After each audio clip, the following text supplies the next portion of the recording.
There is no easy solution to master anything that's worthy of being mastered. You simply have to do hard work to get good results. That being said, there are easier ways to make all of that hard work pay off efficiently.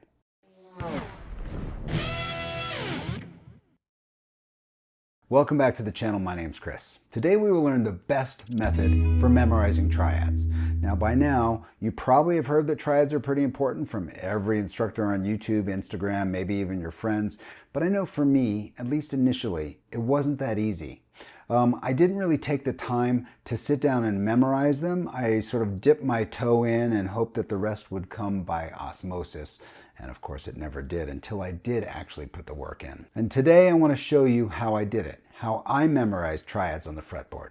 When I attended the Grove School of Music in Los Angeles back in the mid-80s, part of the guitar program's curriculum was a full fretboard mapping of triads. Now there's no shortcut for this. This is hard work.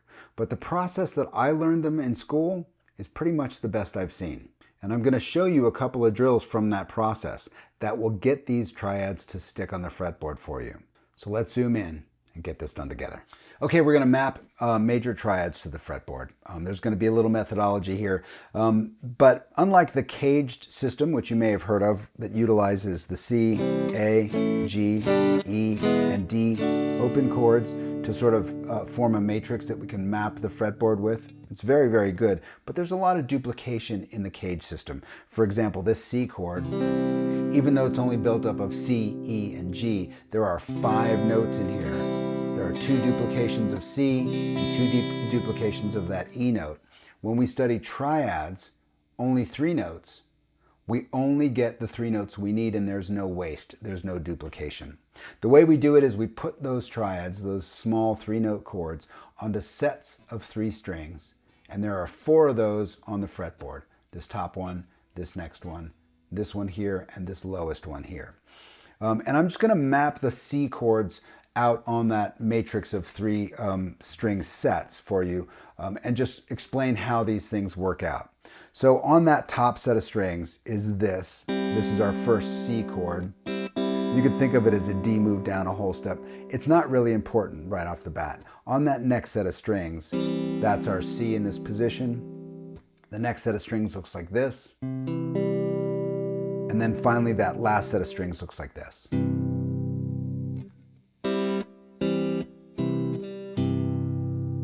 Now those chords, those 4 triads, invert 3 times in different vertical positions on the neck. That's the first one. The next one, in other words, the next spot where all the C chords invert and appear again across those same string sets is right here.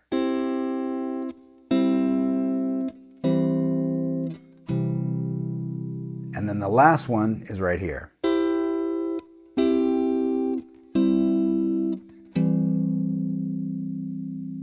So all of those triads equal 12. There are 12, 4 in each position. 1, 2, 3, 4, 5, 6, 7, 8, 9, 10, 11, 12. Now once you get past the 12th fret, they start repeating, but there are 12 unique shapes for the C chord across those sets of strings. That once you memorize that, the cool thing is, and this is the same for anything you learn on the guitar, a grip, a pattern, anything. Once you learn it, it is repeatable and sort of cut and pastable. So I can use that same matrix of 12 shapes for any chord, for any major chord I want. Turns out there are only 12 major chords. Here they are. This is the circle of fifths. You don't need to know what the circle of fifths is. We're just going to use this as a pattern, as a way of moving across all 12 major chords. We don't have any more major chords. These are all the ones we get. And what we're going to do is take that matrix, right, that set of C chords that I just put on there, and we'll simply relocate it, that same set of grips and shapes, to become a different chord. Right? So we're going to move it for G, then we'll move it for D, then we'll move it for A, then we'll move it for E, etc. So I'm going to do this with a metronome because a metronome is a good idea. I use, what is this? This is a guitar toolkit. And I'm using 60 beats per minute because it's a good target. Now realize that this is a lot of hard work, and if you're not familiar with these shapes, You might not be able to use the metronome at first. Don't bother trying to stick to the metronome when your cognitive load is already high, just finding the shapes. Bring in the metronome when you get more and more comfortable with the shapes themselves. Then you can use the metronome to really push and build your capability. But this is a good target for us. We're going to use 60 beats per minute. And what I'm going to do is play one triad for each one of these beats. I'm going to play all 12 of the C chords. Then I'm going to take that whole matrix and move it to find all the G chords, and then all the D chords, A chords, etc. Here we go.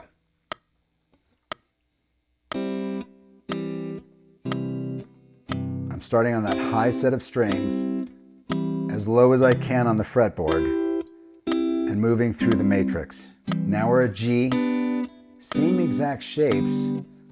I just had to start in a different location to make these all G chords. Next up is D, that's familiar. Same exact shapes.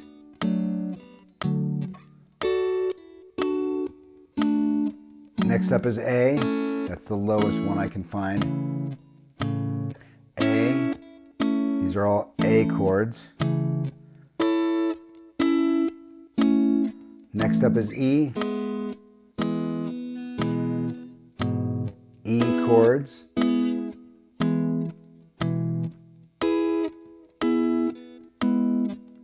B is next. Same exact shape. Next up is F sharp.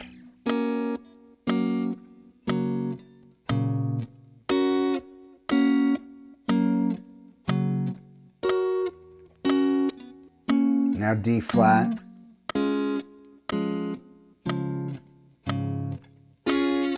These are all D flat chords. After D flat is A flat. Same exact shapes. After A flat is E flat.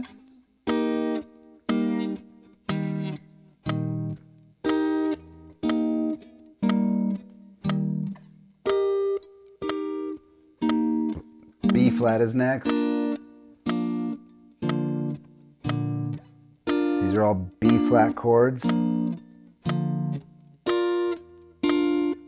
And finally F.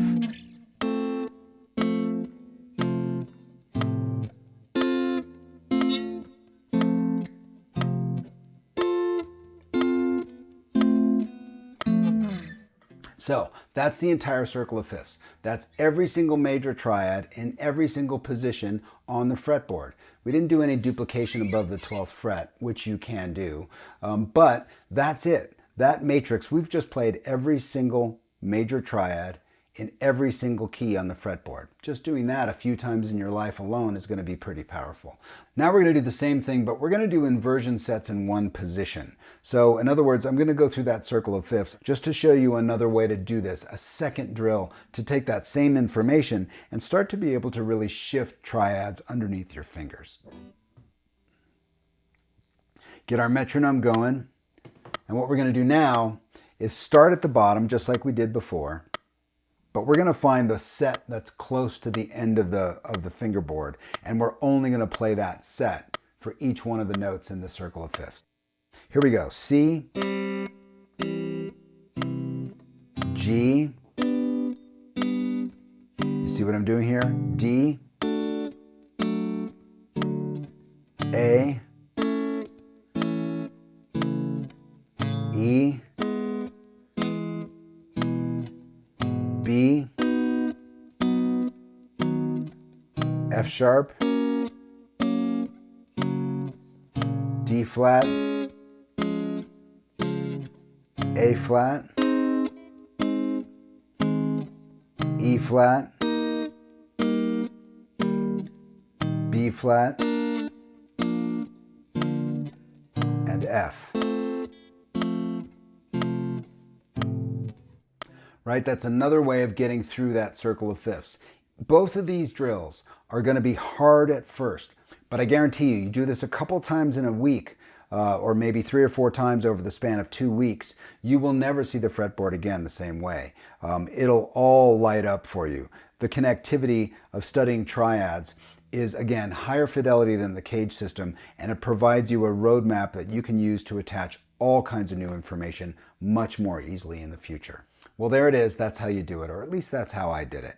Keep in mind this is hard work, right? The first few times through something this rigorous is going to present you with a lot of failure. So increase your tolerance for that failure. Don't worry about getting it right the first time. Just know that this is a process. You're training something that maybe you are not familiar with or you don't have capability in yet, so your tolerance for failure should be really high, at least initially. But when you push through, really put in the effort, and do this methodically, the result is a fretboard that looks completely different, familiar, full of opportunity, and that's what we want the fretboard to look like. Tabs for this lesson are available on my Patreon page, and for this lesson, it's a full fretboard mapping of the major triad in all 12 keys. It's pretty cool. Head on over there if you want to grab it.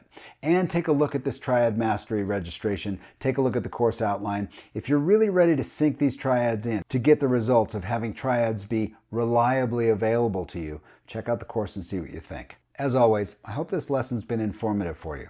Maybe it's got you a little further down the road for triads. Above everything else, stay curious, and I'll see you next time.